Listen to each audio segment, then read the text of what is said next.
Día segundo. El milagro de las abejas.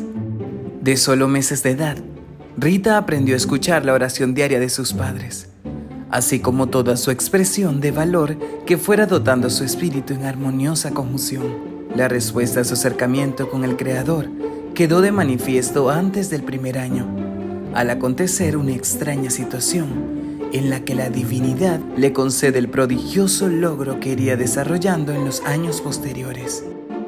Sucedió que una mañana cualquiera, en que los padres estaban en el campo supervisando el trabajo de los inquilinos, dejaron a la niña en una cesta sobre el sembradío, en medio de la faena, y sin que ellos se percataran, un enjambre de abejas rodeó el canasto, y muchas de estas cubrieron los labios y el rostro de la pequeña, que lloraba y pataleaba sin cesar. Mientras esto acontecía, un labrador de la finca colindante, que trabajaba con una hoz para cortar las cañas, se dio un profundo corte en un brazo, derivando en una gran cantidad de sangre. Tal era la gravedad de su herida, que dejó la herramienta de lado y corrió al caserío para ser atendido. Mientras iba muy aprisa, se topó con la bebita en su canasto cubierto de abejas. Aterrado por la imagen y sin pensarlo ni una vez, comenzó a espantar a los insectos que salían abundantemente de la boca de la pequeña. Gracias a su intervención, evitó que la niña muriera asfixiada o producto de las picaduras. Pero he aquí que en ese momento ocurrió algo inesperado. Las abejas que el hombre espantaba se posaron en su brazo herido y le era imposible sacarlas de ahí.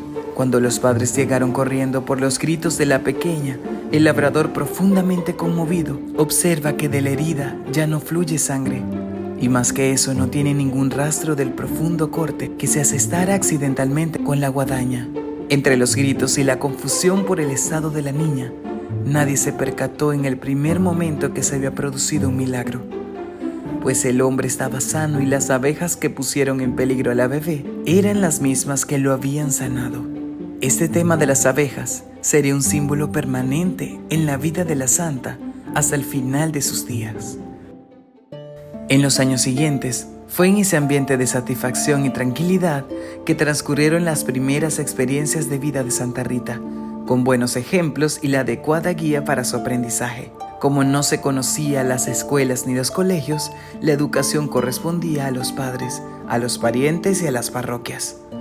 De tal modo, su primera instrucción recayó en su madre, pero también en una prima suya, en el párroco de Santa María de la Plebe y en un ermitaño agustino de Santa Lucía, quienes guiaron sus pasos hasta que la niña cumplió 12 años. A esa edad, ya sabía leer y escribir, lo que no era común entre los demás niños, a quienes les costaba asimilar las materias por falta de constancia de sus padres. Dada la cultura religiosa que había tenido en su hogar, desde la primera infancia, Rita evidenció su inquietud por la sagrada religión y manifestó en todo momento su profundo compromiso con Cristo Jesús. Con sus pequeñas manitos, hacía rústicas cruces de madera, que veneraba como si se tratara de objetos sagrados, dedicándoles un escogido espacio en su habitación.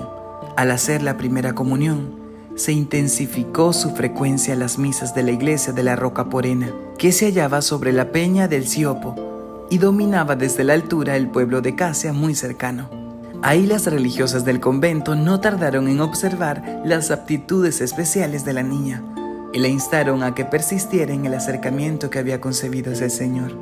Sintiéndose parte ya del entorno religioso en que las monjas le concedían todo su apoyo, al cumplir los 13 años, le comentó a su padre el deseo que tenía de hacerse monja. Creyó que por la entrega cristiana con que él se manifestaba a menudo, se alegraría al conocer la decisión que tempranamente había adoptado, pero se equivocaba.